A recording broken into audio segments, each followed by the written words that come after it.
Ættarmót eru vinsæl á Íslandi og í Ólafsfirði sem annars staðar. Ein stærsta ættin í firðinum, Burstabrekkuættin, hittist reglulega eða á 4 ára fresti. Og hún hittist síðast nú í húsi Félag eldri borgara á dögunum. En hvað stendur til hérna í Ólafsfirði í dag? Nú ættarmót. Já. Burstabrekkuættarinnar. Og hér erum við saman komin.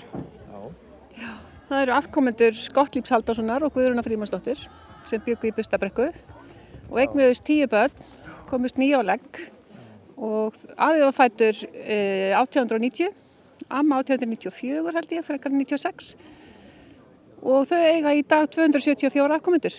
Takk fyrir. Það er nú bara vel að sér vikið. Já, það er það. En hvað búist við mörgum hér í dag? Hvað ég var að segja?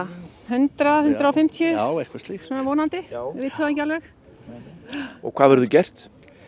Hér verður ýmislegt. Við byrjum náttúrulega að setja mótið og síðan löpum við upp í kirkjugarð og leggjum blóm á leiði hjá og afa.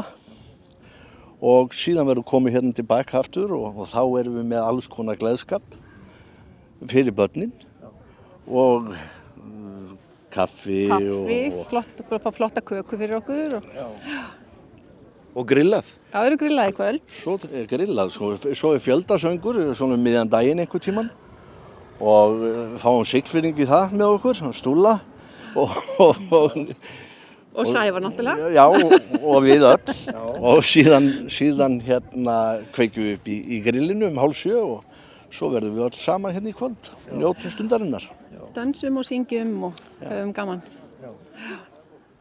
Eru þið dugleg við að halda svona mót? 4 ára fresti. Já, það er alltaf svoleiðis. Alltaf svoleiðis, nema þetta átti að vera í fyrra en það var ekki hægt út af COVID. Akkurat. En annars er þetta alltaf þessa helgi á 4 ára fresti. Víðs vegar landið. Já, þið náttúrulega dreifist eins og aðrir. Já. Jú. Já. Það er svoleiðis. Þannig þetta verður skemmtilegt.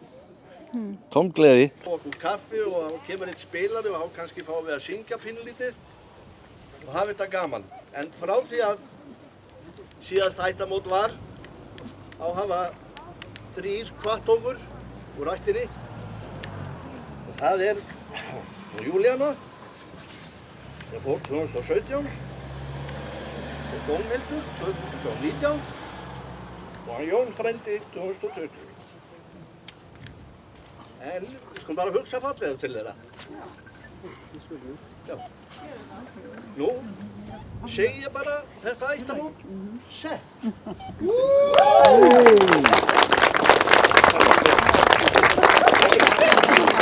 Ég spurði þau fransískin hvort að börnin 9 sem komust á legg hefðu ekki verið dugleg við að fjölga mannkyninu.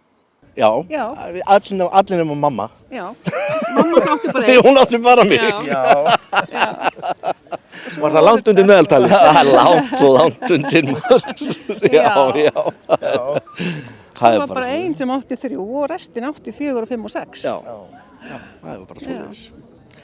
Og það er, kannski hægt að bæta við, það er náttúrulega allir farin nema ein. Og hún er náttúrulega ekki hér, Tóta er svo ein. Og við erum að tala um börn sem er að fæðast kringum 1920 eða hvað? 18. Pabbi er yngstur, hann var fæddur 1930. En hvernig er að koma svona saman og hitta ættingja sína? Persónulega finnst mér það æðislega gaman, því að það er allt og sjaldan sem við hittumst. Þetta er því miður bara í jarðarförum og svo hér.